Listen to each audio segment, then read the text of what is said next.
ಏನ್ ನೋಡ್ಕೊಂಡು ನಿಂತಿದ್ಯಾ? ಹೋಗವನ್ನ ಒದ್ದವಳನ್ನ ಕಾಪಾಡು. ಎಲ್ಲ ಹೊರಡ್ತೀಯಾ? ಏನು ಅನ್ನ ಹಾಕಿ ಯಜಮಾನನ ಮೇಲೆ ಕೈ ಮಾಡಬಾರ್ದು ಅಂತಲ್ಲ?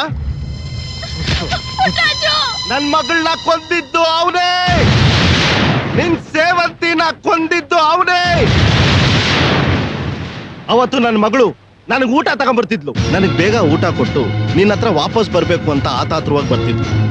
ದಾರಿಯಲ್ಲಿ ಅಡ್ಡ ನಿಂತಿದ್ದ ಕಿರಾತಕಂತರ ಮಹೇಶ.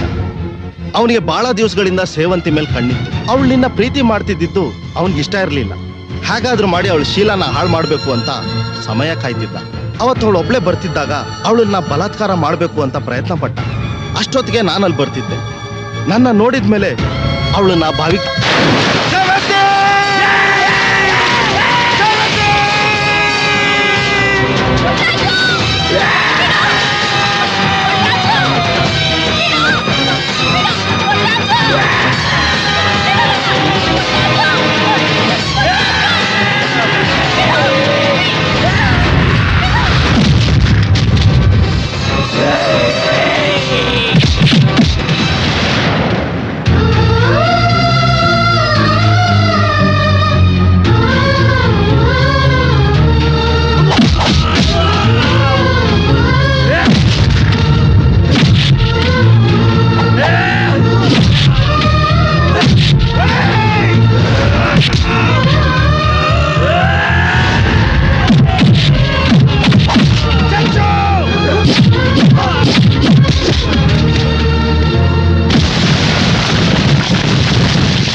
ಬೇಡ ಕಣ್ಲಾ.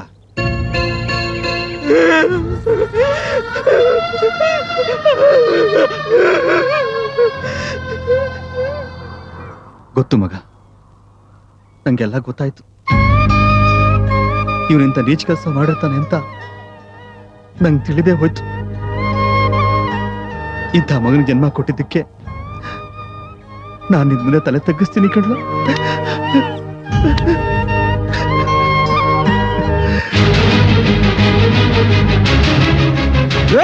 ಬಿಡವ ಗೌಡ್ರೆ, ನಿಮ್ಗೆ ನಿಜವಾಗ್ಲೂ ಇವನ್ ಮೇಲೆ ಪ್ರೀತಿ ಇತ್ತು ಅಂದ್ರೆ ಇವ್ರಿಬ್ರಿಗೂ ಮದುವೆ ಮಾಡ್ಸಿ. ಮಗ ಅನ್ನೋದು ಮಾತಲ್ಲಿದ್ರೆ ಸಾಲದು, ಮನ್ಸಲ್ಲಿರ್ಬೇಕು. ಬೋರೇಗೌಡ, ಮತ್ತೆ ಮದುವೆ ಮಾಡ್ಸಿ.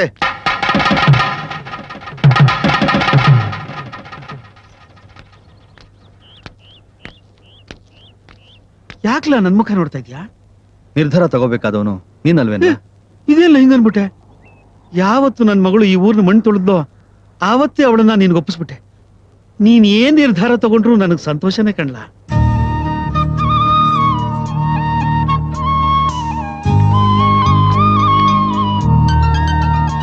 ಬಟ್ಟೆ ಬದಲಾಯಿಸ್ಕೊಂಡು ಮದುವೆ ಚಪ್ರಿಗೆ ಬಂದ್ರು.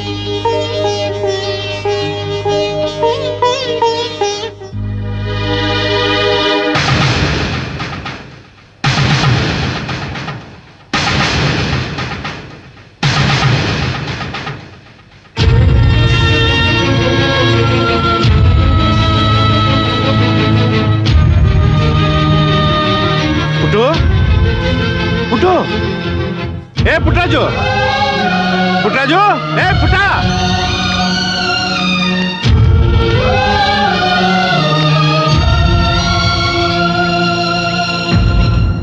ನನಗೆ ಗೊತ್ತು, ನನ್ನ ಮಗಳನ್ನ ಮರೆತು ಬೇರೆ ಹುಡುಗಿನ ಮದುವೆ ಆಗೋಕೆ ನಿನಗೆ ತುಂಬಾ ಕಷ್ಟ ಆಗುತ್ತೆ. ನನ್ನ ಕಣ್ಣೆದುರಿಗೆ ನನ್ನ ಮಗಳು ಸತ್ತೋದ್ಲು. ಆ ಗಾಬರಿಯಲ್ಲಿ ನನ್ಗೇನಾಯ್ತೋ ನನಗೆ ಗೊತ್ತಿಲ್ಲ. ಜ್ಞಾನ ಬಂದಾಗ ನಾನು ಜೈಲಲ್ಲಿದ್ದೆ. ನಾನು ಆಗ್ಲೇ ಸಾಯ್ಬೇಕು ಅನ್ಕೊಂಡಿದ್ದೆ. ಅದೇ ಅವಳ ನೆನಪಲ್ಲಿ ನೀನ್ ಕೊರಗ್ತಾ ಇದೆ ಅಂತ ಗೊತ್ತಾಯ್ತು. ನಿನ್ ನೋಡಕೋಸ್ಕರ ಬಂದೆ. ಆಗ ಗೊತ್ತಾಯ್ತು ಈ ನನ್ನ ಮಗನಿಗೆ ಮದುವೆ ಅಂತ. ನನ್ನ ಮಗಳನ್ ಕೊಂತವನಿಗೆ ಮದ್ವೆನ ತಿಥಿ ಮಾಡ್ಬೇಕು ಅಂತ ತೀರ್ಮಾನ ಮಾಡಿದೆ. ಆಗ ಆಗ ಈ ಹುಡುಗಿ ಬಂದು ನಡೆದಿದ್ದೆಲ್ಲ ನನ್ನ ಹತ್ರ ತಿಳ್ಕೊಂಡ್ಲು. ಅವನ್ ಪ್ರಾಣಕ್ಕೇನು ಆಗ್ಬಾರ್ದು ಅಂತ ಒತ್ತಾಯದಿಂದ ಭಾಷೆ ತಗೊಂಡ್ಲು.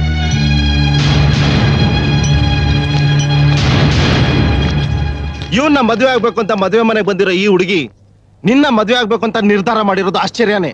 ಆದ್ರೆ ಅದ್ರಾಗ ಒಂದು ಅರ್ಥ ಐತೆ ಮಗ. ನಾನ್ ಪ್ರೀತಿಯಿಂದ ಸಾಕಿದ್ ನನ್ನ ಮಗಳು ಸತ್ತೋದು. ಆದ್ರೆ ಇವತ್ತಿಂದ ಇವಳೇ ನನ್ನ ಮಗಳು. ನಿನಗೆ ನಿಜವಾಗ್ಲೂ ನನ್ನ ಮಗಳ ಮೇಲೆ ಪ್ರೀತಿ ಇದ್ರೆ ನೀನು ಇವಳ ಮದುವೆ ಆಗ್ಲೇಬೇಕು.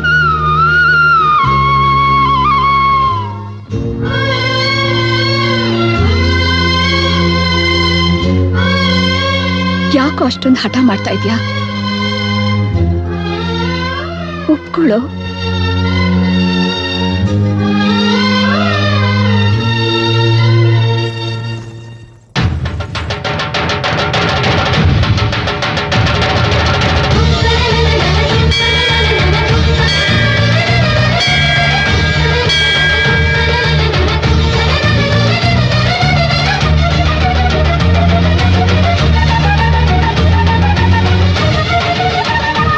ಮಗ, ಅದನ್ನ ತೆಗಿಬೇಡ. ಅದ್ಯಾವ್ರೇ ನಿಮ್ಮಿಬ್ಬರನ್ನ ಸೇರಿಸ್ಬಿಟ್ಟ. ಇನ್ಯಾರು ನಿಮ್ಮನ್ನ ಬೇರೆ ಮಾಡಕ್ಕಾಗಕ್ಕಿಲ್ಲ. ಪುಟು, ಆ ದೇವ್ರ ತೀರ್ಪಿನ ಮುಂದೆ ಮನುಷ್ಯನ್ ತೀರ್ಪೇನಿದ್ರು ಸೊನ್ನೆ ಕಣ್ಮಗ, ಸೊನ್ನೆ.